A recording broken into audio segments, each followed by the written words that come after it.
How to enable or disable control center on the lock screen in iPhone 16e.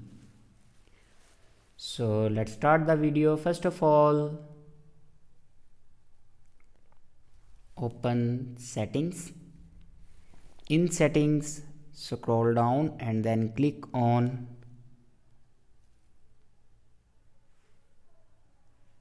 Face ID and passcode. Now here enter your current passcode. After enter your current passcode, then scroll down in last and here you can see the option allow access when logged. Now here you can see the option control center. If you want to disable your control center on lock screen, then simply turn this button off. And if you want to enable your control center on lock screen, then simply turn this button on.